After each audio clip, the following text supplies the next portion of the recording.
lahat ng mga nandito sa Dolby Theater. Nahihiya. Good evening everyone. I'm Joma Namayan. Good evening po sa mga interesado sa birds. I'm Lilith Reyes, I'm one of the writers. Thank you, Lilith and Joma. How about the head of Black Sheep, Miss Kukay?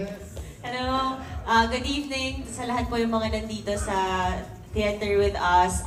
Good morning and good afternoon to those who are viewing us sa live stream. So, thank you po for being here. Thank you, Kukay. Let's now go to Miss Chari, creative producer ng Anima. Hi everyone. Good evening po. Salamat sa pagpunta and we hope you have fun and thank you sa pag-witness itong press con ng Birdcada. Birdcada. Yun pala yung tawag. Kala ko mga birdies. Birdcada pala. Okay. Our director, Direct Victor Villanueva. Hello. Hi. Good evening. Finally, February na after January 45, diba? So, and we're here and palapit na yung playdate namin and we're so thankful na you guys are here to, you know, witness tong media call na to. So, let's go! Let's go! And of course, we have Red. Hello! Hi! Yun lang, thank you. Matipid si Red. Okay, mamaya yan magkakwento. Of course, Nico Natividad is with us. Hey, good evening everyone! Friends lang kami ni si Pressman actually.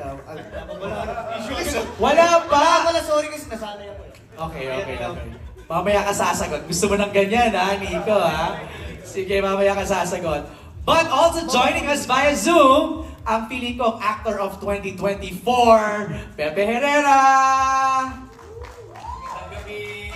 Pasensya na po, hindi ako makapunta dyan because of work. Pero ito, virtually magkakasama tayo. Parang magtitinda ka ng encyclopedia. Yes, so dito ka nakahilera na sa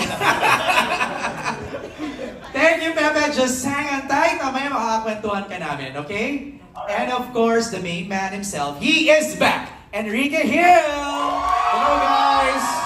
Maraming salamat po for everyone who came here. Thank you guys so much. Thank you for your time. Maraming salamat. Okay, I'm so excited to throw in the questions na, no? Ang dami kong tanong. I've seen the trailer, may mga question mark in my head. But before that, panoorin po muna natin itong official trailer ng I'm Not Big Bird. Kung hindi niyo po nalalaman, meron na po itong 13.5 million views since it was launched. So, panoorin natin ulit ito. Gawin na lahat. Oo naman. Andito na tayo guys eh. Okay, it's time to dare Ken tonight. But, okay, simulan na natin ang ating Q&A. We have our friends from the press here. Siguro doon sa mga hindi pa nakakaalam what the show or what the movie is all about, maybe our writers and our creative producers can give us an idea or, in a nutshell, what I Am Not Big Bird is all about. Nagsimula po siya nung virgin pa ako. Nasa Thailand po ako noon, tapos may advertising event. So, kasama siya yung mga Asian bigwigs ng advertising. That's right. So, yung kasama ko na office mate ko, hindi namin alam bakit pag nag-brunch kami doon sa isang hotel cafe, dinudumog kami ng mga Hapon. So, hindi naman kami pinapansin ng mga Singaporeans, ng mga whatever, Thailand, Indians.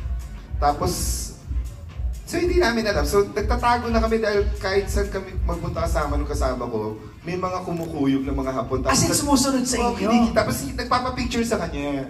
Sa kasama mo? Oh, tapos naiirita na siya kasi ito na naman yung mga Japanese contingent. So, the next year, syempre, bumalik kami sa annual event. Nanalo naman kami. Okay. Bilang ahensya. Finally, pinakita nila yung parang Japanese newspaper sa amin. Nakamukha siya na isang porn actor. Oh! Tapos na naka-headline, hindi ko maintindihan kasi hindi ako marunong magbasa ng Nihongo or something. Nakalagay, he is not Big Bird. He's not something. Okay. Yung Big Bird na coin ko na lang as a name later on. Tapos dahil na-realize ko, dude, na wacky comedy siya, nagpatulong na kami kay Joma Labayin. Segue Yes po, yun nga po, yung Big Bird was originally a concept from Lilith Reyes. And then yung dinevelop namin siya with our creatives from Anima and Black Sheep. Tapos ginawa namin siyang parang hindi siya coming of age kasi feeling ko lagpas na kami libig sa mga coming of age stories. So ano siya, it's more of a self-discovery. Okay. Along with rediscovering na yung friendships na mga nakalimutan mo na, ganyan. So para siyang yung pagtanda at pag-develop ng isang lalaki during that time. Tapos sa mga na-experience niya sa Thailand with his friends. Tapos naisip lang namin, kung bumabiyahe ka sa ibang bansa, tapos napagkamalang kang porn actor. Tama. It's a brilliant premise for a comedy. Kasi anything can happen. Barkadang nagtatravel, bigla na lang may sasampal dun sa kasama nyo, hindi na alam bakit. Tapos malalaman eventually kung bakit. Nasa trailer! Nasa trailer naman yun. Nasa trailer. Pero nga nakakatawa nga yun. Lilit, no? Yung ganong idea na bigla na lang out of the blue, bighasampal sa'yo di ba? Kukay, you wanna say something? Siguro to add, kasi yung film na to, based dun sa kwento ni Lilith earlier, tapos ito si kuya ko nga pala siya.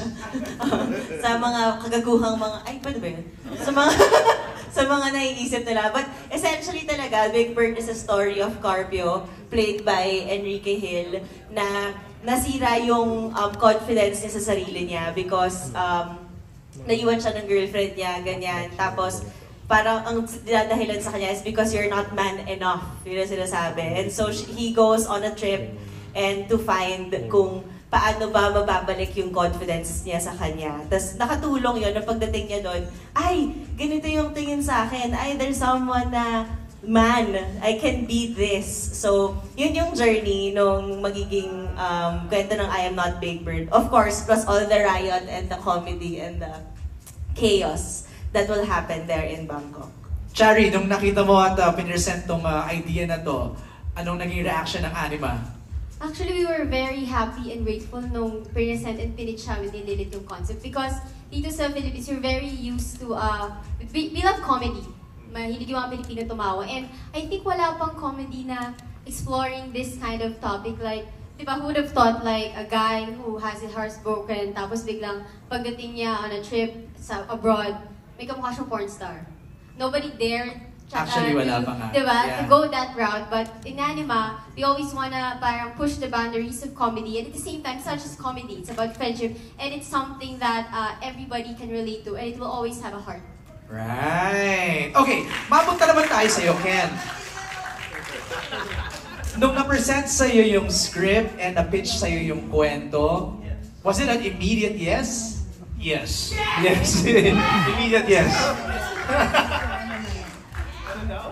Panoorin daw niya sa 14. Oh, thank you. Thank you. So, walang hesitation? As in, naging interesado ka kaagad? Well, syempre, parang I wasn't really used to these types of projects. Exactly. Diba? Pero sabi ko, I've been out for so long, if I come back doing what I used to do, but it doesn't really make sense. And mahilig ako sa comedy, I'm a big fan of comedy. So sabi ko, tara gawin natin to. I know. Okay. So, yeah. Paano napasama ang ating gang mo dito? Sina Pepe, sina Nico, sina Red, when you got a call that you'll be part of this, what was your initial reaction, Red?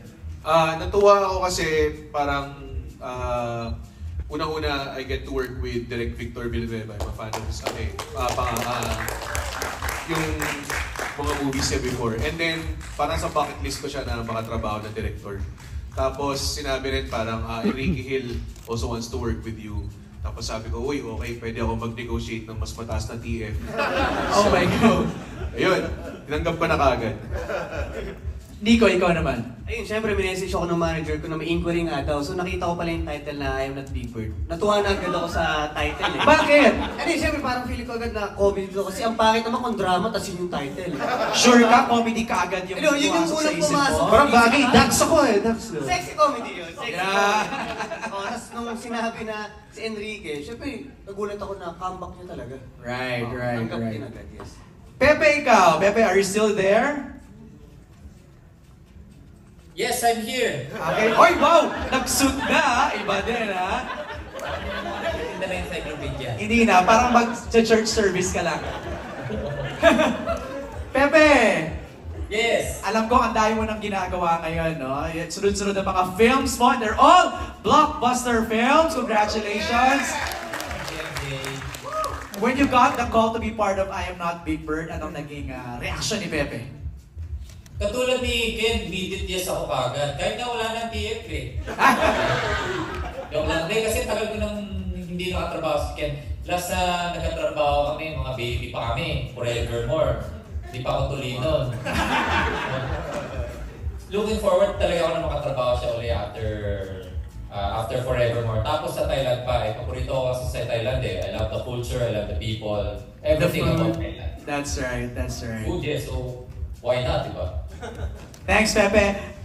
Direct Victor, ikaw naman, when you parang inaayos mo na lahat, no? Medyo hinuhulma mo na yung i-execute nyo nung i-shoot nyo na siya. Kasi kukulit itong mga to eh. I'm sure, sumakit ulo mo sa mga to. Well, first, nung inano sa akin yung project, nagulat ako na si Enrique Hill wants to do it. Sabi ko, ha? Parang napabisay ako na. Okay, so you were first. You were first chosen to do the project. Tapos sumunod si Ken ang gagawa. Okay. Parang matagal na ito na dine-develop, gano'n. Okay. Then parang, nung sinabi na si Ken gagawa, parang, sure yun siya. Yan. Napabisaya ako na parang, kasi, Sure yun, oy? Pag sure yan. As in, like, kasi ang daring niya eh. And then, itong cast na to, parang, they've been, actors that I want to work with. Si Nico, si Red, si Pepe. So, parang, powerful ensemble. Right. And ang worry ko is, shit, baka di sila mag-get along, no? Kasi baka like may power dynamics. May power dynamics. Pero, kaya sinasabi ko, mag-bonding kayo, mag-inuman kayo. Kasi dapat mukhang matagal na kayo magkasama, right. Ganun. Pero, alam mo, natural na yung chemistry at bond nila, nabuo lang while we were shooting, mga ganun. So, parang mas kwelang version ng Entourage. Yung vibes nila eh. Parang ganun yung feel nila eh. Okay, kanina napakita natin was just the teaser lang pala. Tama ba ako? So now it's the official trailer. Ito na, mapakita na natin. Okay, ito na po ulit yung official trailer ng I Am Not Big Bird. Let's watch this.